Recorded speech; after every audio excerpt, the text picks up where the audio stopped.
On today's episode of The Happy House, the Saturday or Sunday before school, we go through and we pick out what we're going to wear for the week. Tips for making homework easier and mornings go better. And then, So you have 2 pieces of hair. You take the bottom one to the top, okay, and then you add a piece of hair to it. quick and easy updos. Finally, fun and unique ways to show off your family memories. Stay tuned for The Happy House.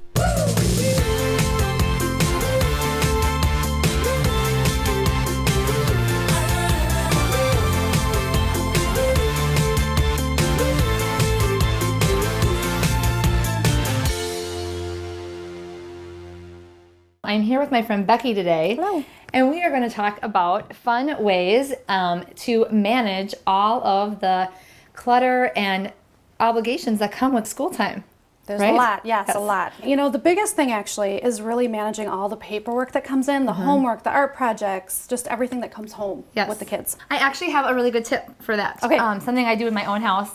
And I started it when my oldest was probably in first grade, which was a long time ago now. But we still use the system to this day, and it works really well.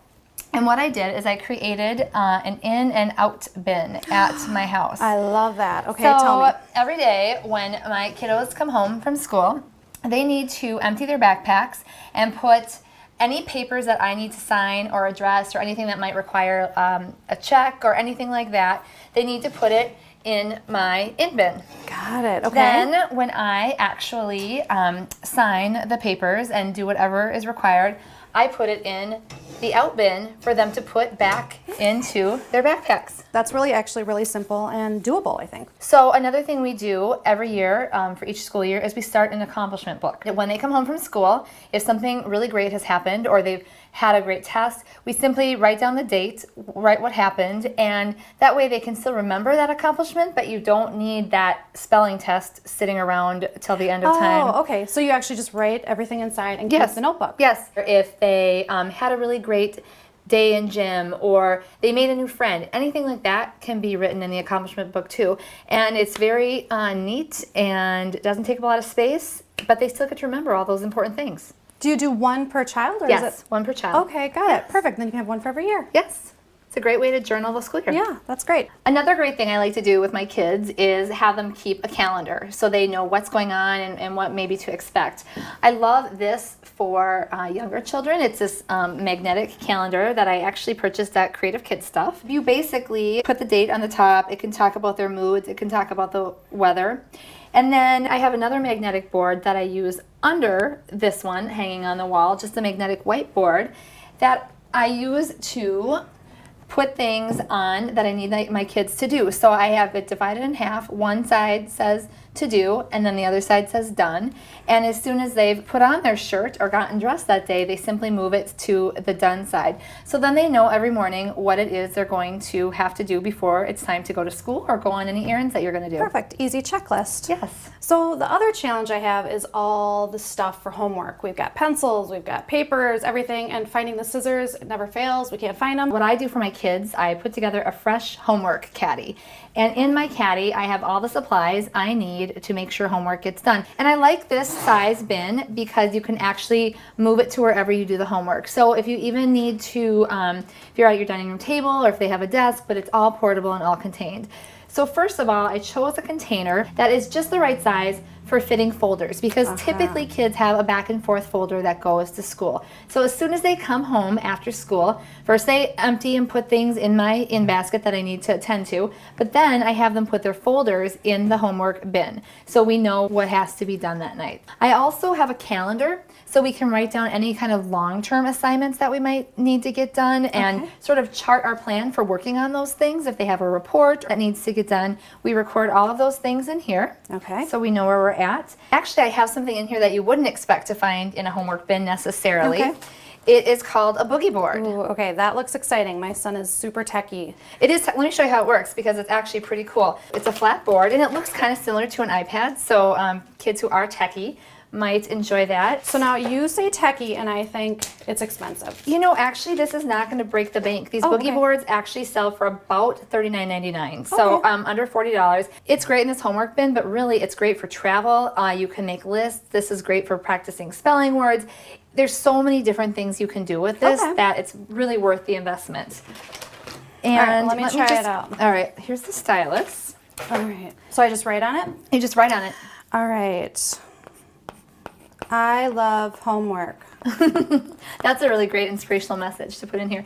And then what's really awesome about this is as soon as you press this erase, oh my gosh, it goes away. That's awesome. Okay, that would really help with It's sort of like practicing a our- modern day etch a sketch. So instead of the 24 pack of crayons, which is typically what classrooms require, I've actually put this set of 100 crayons in here. So there's lots of fun colors for kids to choose from. And again, it makes homework an event or something special, especially if you sit down and do it with your child. Yeah, So, even the container, my daughter would be all over that.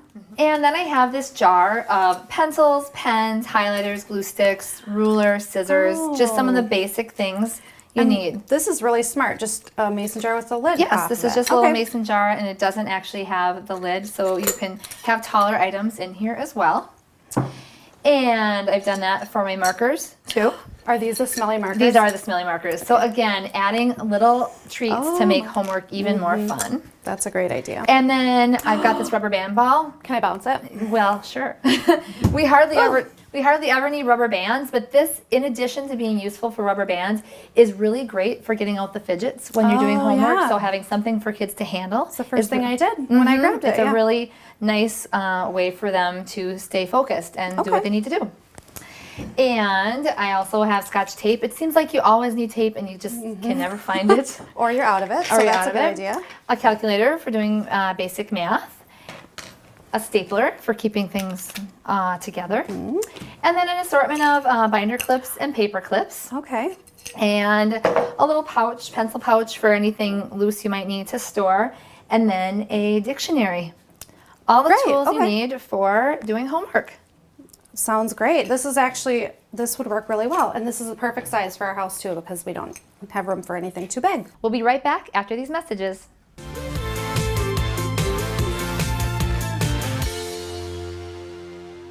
We've talked about managing paperwork and managing homework and keeping a calendar. Now we're going to talk about snacks and lunches, which is the best part of every school day, right? Snack time and lunchtime. And stressful for me. And I know it is. It's a lot to keep up with because none of my kids actually will eat hot lunch, and I don't know why this is, but I have to pack 4 lunches every day, and it's a lot. So what I did to make it easier for myself is I created just like a container, a tray of everything I need to pack lunches. Can I just have this? This looks amazing. You have everything here. Okay. We have everything we need. So in my bin, I put obviously baggies are needed. And then some kind of fun things that I put in here is this apple cutter. Kids really like to have their apples sliced like that, and it just makes it really easy. Those are confusing to me. What are those? Okay, food always tastes better when it's in a shape. Oh. People you're don't right, know it this. does. Yes, it does. Okay. So I actually have an assortment of cookie cutters that I can use to make sandwiches or fruit or anything that is in the lunch a different shape. Okay, now I see where I've gone wrong. As soon as I figure out how to use it on broccoli, I'm sure my kids are going to start eating that. It might take a while. Let me think on that one. And then I've got any cutlery we might need and some napkins. And I like to actually put fun napkins in my lunch bin. So again, anything that makes the lunchbox look a little bit more special really makes kids feel good. Sure. I also have these Smarties I throw in once in a while because they are Smarties since they're at school. My son's favorite, yeah. And then just some basic jokes or little notes that I will slip into their lunch once in a while. Okay. What sound do porcupines make when they kiss? Ouch. That's my lunch station, and it really does make things a lot easier. Okay. All right, so let's move on to snacks. I like to keep this container by my back door or whatever door that kids leave to go to school so they can throw a snack into their backpack as they go. Oh, so they get their own. Because this is the constant, can I have a snack, can I have a snack? And then do you have your snacks for lunch or for school? They actually just grab their own snack on the way out. So I've got a variety of protein bars here that I like to keep. But one of my favorite things to do is to actually fill these mason jars with different ingredients, and so kids can make their own snack mix. And Oh, I this love is something that. that they could actually do on a Sunday night for almost the whole week, and so that these mixes are ready to go. Can we make one? We sure can. Okay, what do we got here? All right, so we've got a little bit of granola. Okay. Do you want granola in there? All right, I'll hold. Okay. Oh, I love granola. Of course I do. Okay. I love granola too. And you can even, if you're, this is actually store-bought granola, but if you're super ambitious, you could obviously make your own. Okay. And then store-bought sounds good. This actually, this is actually a medley of dried fruits. Oh, okay. So there's dried mango, dried pineapple, and dried strawberries in there, which I also like a lot. Ooh, those strawberries smell good. Okay, it does smell actually really good. Is this one for me to go? Yes, sure. All right, what else? And then I've got a salty snack. I've got these pretzels in there, which my kids like a lot. So that is a good one too. And the nice thing about making your own mix is you can pick, and kids really do like to feel in charge of themselves, specifically with food. A lot of times making those choices is something they really like. So pick your favorite cereal. Yep. Okay. And then actually that's what this is berry flavored Kix is all this is. And I put that in there too. And you've got a perfect little snack. And healthy. That's Pretty healthy.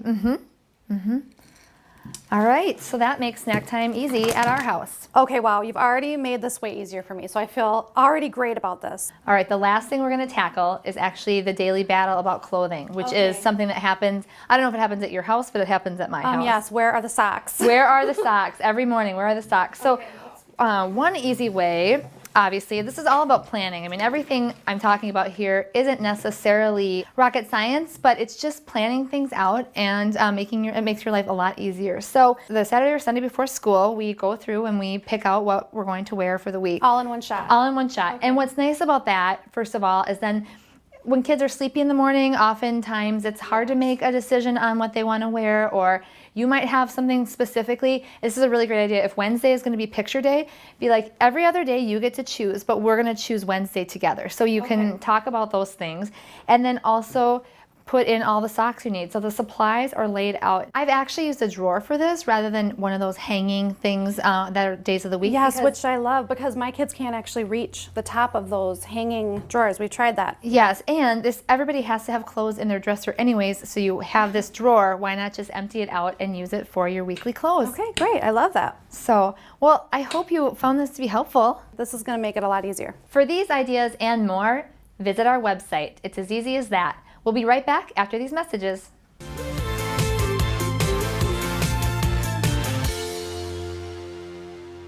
I'm at Cole's Salon and Spa with Julie, a hairstylist, and you are going to actually help me and solve some problems I have in my life, because I actually always do the ponytail as my go-to hairstyle because it's easy. I'll often style my hair in the morning and then an hour later still throw it up in a ponytail. So you're here to give me some options of different things I can do for different things I do in my life, but also maybe talk to me a little bit about what's trendy right now. I think the ponytail is definitely the go-to, and the ponytail is absolutely something that we are doing a lot of in a lot of different versions. So something that's easy for yourself when you want to go to do a pony is a twisted pony. It's a simple two-step process of two pieces of hair that you just twist together. It will join together into a ponytail in the back. So it looks a little bit more dressy, like it took a little bit more time, but it has a little bit of character to the sides. That's nice. A little bit more stylized. Yep, I'll show you how that works. So what you want to do is you'll just take two sections of your hair and you split them in half. You take the bottom one to the top and then you add a piece of hair to it. The nice thing with this... Kind of like a French braid, but not, I mean, with the whole grabbing, or no? It is, but you only have two strands versus three. So doing it yourself, it's much easier than if you have the actual three strands. So then you just take the bottom one to the top, and you continue that all the way till you get to the back.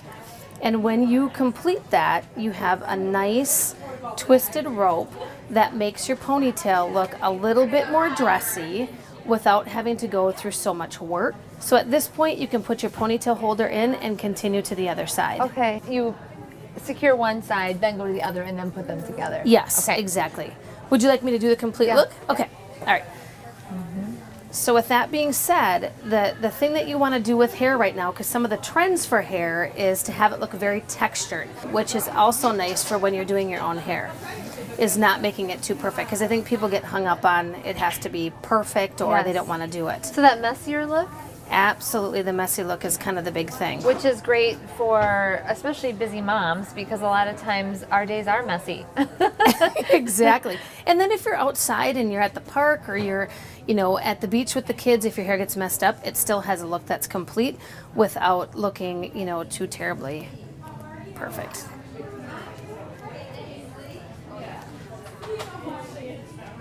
So there you can see you've got like the twists, It adds a little bit of character, and yet it takes about 1 minute to do. That was easy. It felt easy. I mean, I think I could do that at home. Yeah. So let's say I'm lucky enough to get to go out at night. What should I be doing then? What should I look like? Well, the big trend right now that we're seeing a ton of is center parts. Okay. So keeping your part nice and centerized, and then having a lot of different variations of headbands. Okay. So many people are used to the typical headband that goes from ear to ear. Okay. Gives people headaches, a little bit harder to work with. Yes. The headbands now have a little bit more of a circular type construction to them. Okay. What's nice is if you can find one that has more of a band to it than the fabric that goes all the way around, as well as some velvet.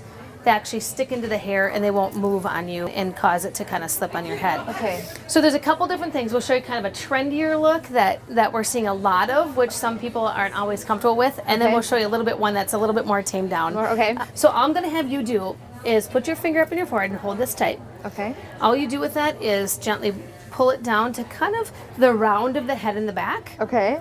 Then what you do is you grab some hair and you actually fluff it up all the way around the headband to give you more of that bohemian look that you see a ton of. Now with you, I would Do you pull think this. I'm too old to be bohemian? Because I might feel I too think old to be I don't bohemian. think you're too old to be bohemian, but what I would do is play around with the type of headband that you wear. Okay. So this is a little bit kind of bling and a little bit sassier and kind of, I think, a little bit more gutsy. Might kind of make you feel a little bit uncomfortable. So what you can do is you can take the headband and move it a little bit further back on your head. So with that, we just take this and we're going to start over, and I'm going to have you do the same thing. If you can just hold your finger right there. Okay. You just bring this one back again to the back of the head. Make sure you go beyond that occipital bone so that you get that headband not to turn up. Okay. And then again, give it a fluff and wear it a little bit further back. Gives you, whoops, not that much fluff. It gives you just a little bit more of a tamed down look with a little bit of bling. What's interesting is I would think that you would put this all the way under my hair, but it's actually still on top of my hair. It's still on top of the hair. Some people actually take the bottom of this hair and they will roll that up into that band. Kind of like an updo. To put it into an updo, and it's just a basic twist that you twist around that headband piece, and it gives it a little bit more of a fancier look. Okay. And you can feel I just tuck that. Could you tell how I was tucking that? And the elastic will just hold it in. Yep, if you can see that, just put that. Now, obviously, we're a little bit crazy with that, but you know, we can just tuck some of that, but it gives you more of an updo type look without having to put, again, a ton of time into it. And messy, like you said. I mean, it doesn't have to be perfect. Everything is messy this year. Everything you're seeing is they're actually taking hair and teasing it and making it kind of have a lot of crazy little pieces. Okay. Which is good for the at-home person to do hair. A little bit easier to do yourself. So there's, you know, bands that have the bling to them. There are bands that are a little bit more stone-like. Like These for are every day, probably. Yep. This gives you just a little bit more of an everyday look. Okay. And again, you can do the traditional headband with these, but some people find that gives them a headache sitting behind the ear like that. Yes. So that's something that is available to you. Thank you so much, Julie. It's nice to feel like I can maybe do something a little bit trendy now. Yeah, you're welcome. To learn more about what Julie shared with us and all kinds of tips and tricks for at-home hairstyling, visit our website.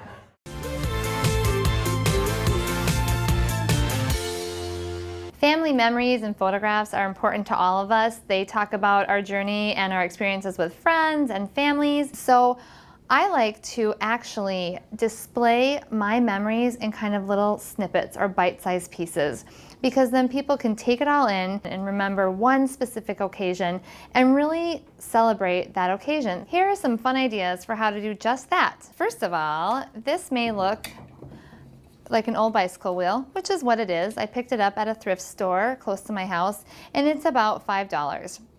I took off the tubing, and basically then here's a plain wheel.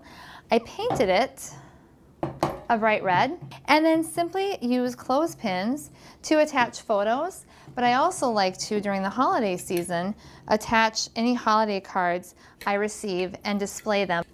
Another great idea for this wheel is you could create one for each child in your family. So you could hang them in a series on the wall and then put fun little notes or special mementos or photos of that child. You can change it out so easily, and it's always interesting to people who come into your home. One of our family traditions is every year I buy a holiday book, and inside the front cover I write all about our memories from the year, what we did that holiday season, anything special that's happened. What's great about that is now that I've had my family for a while, every year we take the books out, we read the stories. However, the kids love reading about the memories just as much as they love reading the story. So it's a really fun tradition. Now I'm just worried about how they're gonna divvy those books up when they all leave home. So, because there's just one for each year. I also like the idea of creating a memory jar. So if you have someone special in your life or you've taken a special trip, you might come back with your children and each of them could create a memory jar with mementos they have from the trip. Part of the fun of that is actually collecting the things along the way and then creating it, working together as a family to put it all together when you come home. I also love something like this as a centerpiece for tables at a wedding reception. So collecting different mementos of the couple, maybe ticket stubs or pictures from places they've been, things that are special to them, and putting those on each table to really tell the story of the couple that's getting married. We've got this memory game right here, and I love it because it's about memories, but it's also a memory game. So we create people's faces to create the game, or you could make these memory cards even a little bit bigger and put on photographs of different places you've been or experiences you've had, and then simply cut them out, adhere them to a card, and you're ready to go. It's a great little gift for a child, and it's really a way to talk about memories with children and actually help them remember and visualize those things. A fun way to commemorate a milestone birthday like 40 is by making a piece like this. So we made a 4 and a 0 out of envelopes, and then just simply leave papers out for people who come to the party, and they can write special memories on there, or maybe even a well wish, or possibly if it's like an 18th birthday, like a piece of advice. And that way the guests of honor after the party can take those memories out, go over them, take those well wishes out, and really have time to look at them. Another way to use numbers is by creating a picture board in the shape of the special number. So this was actually a piece my friend did for her in-laws' 50th anniversary. It's really a special way to honor a couple. These are just a few of our ideas. To learn more about them, visit our website, but we want to hear from you. We know that you have really great ways of celebrating and remembering your family. Talk to us about that on Facebook. Coming up next week, the cost and style benefits of boutique shopping, and then going to a party? Learn how to make a special gift to bring your host. Finally, learn how to make a delicious and healthy banana smoothie your monkeys will love.